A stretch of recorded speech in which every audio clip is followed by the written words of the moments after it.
Sveiki, mėlėjai. Sveiki. Turiu testą. Čia yra 2 sausos vantos. Kadangi kita pusė ekrano sunku jas įvertinti kitaip negu tik tai pažiūrėti, turim ekspertę, kuri mums padės šitų klausimų.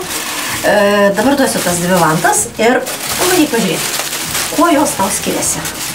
Ar panašios.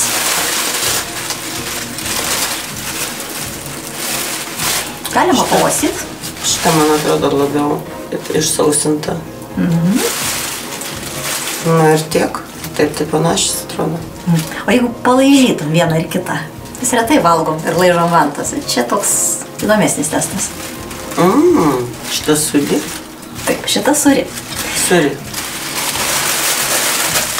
Visas reikalas yra tas, kad šitą yra tiesiog džiovinta, sausa, mes jos nemirtinam, kad turėtume ką palyginti, o šitą yra sūdyta. Ir čia toks nedidelis eksperimentas ir kartu atsakymas į klausimą, kiekgi galima laiko laikyti vantas. Na, šitą vantą yra pernykščio derliaus, sakykim taip, tiesiog paprastai džiovinta vanta, o šitą yra sūdyta. Ir aš specialiai dariau tokį eksperimentą, laikiau tą vantą absoliučiai blogom sąlygom, absoliučiai ten, kurios laikyti nereikėtų. Na, jeigu matot, spalva truputėlį skiriasi, šitą gerokai žalesnė, šitą tokia truputėlį, na, sakykim taip, papilkėjusi, parusvėjusi, bet realiai tai visą laiką sūdytos vantos truputėlį gauna tokia kaip ir fermentacijos spalva. Ir neatspėsit, yra 6 metai. Aromatą išlaikė.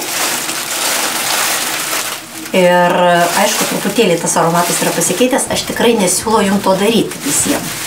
Bet jeigu jūs norite užkonservuoti vantas tikrai stabiliai, tai turbūt sūdymas yra tas metodas, kuris veikia geriausiai. Tik tai tiek, kad nepagailėkit druskos. Na, kaip tai daroma? Sulaukiam sezono, kada yra rišamos vantos, imat sluoksnis druskos, sluoksnis vantų, sluoksnis druskos, sluoksnis vantų.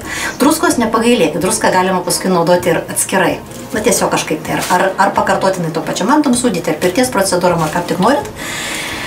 Bet faktas, kad ypač jeigu jūs turit nelabai geras sąlygas laikyti vantom, druska veikia kaip puikus konservantas, kaip drėgmės reguliatorius. Ir netgi laikyta idealiam blogom sąlygom, netgi laikyta per ilgai ir laikyta 6 metus, jinai atrodo, na, visai dar vartotina. Tai turėkit omeny ir naudokitės. Nors vis dėlto, šviežios vantos yra šviežios. Mano eksperimento kartoti nereikia, aš jį padariau jau už jūs. Bet jeigu turit sūdytų vantų, išmesti irgi nereikia, nes, kaip matot, niekas jam blogai neatsitinka.